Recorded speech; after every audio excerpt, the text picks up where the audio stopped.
Hello, in today's short video I will show you how to generate a Hoplink in Clickbank. So when you log into Clickbank, you're on your dashboard, you will go to affiliate marketplace where all the niches are from Clickbank and all the products and all the job offers and everything else.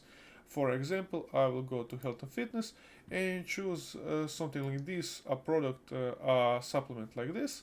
And if I want to generate a Hoplink from it, I will go to the promote button here. I will click the promote button. Here is creating a Hoplink. So I will put my nickname account of my Clickbank account, which is this.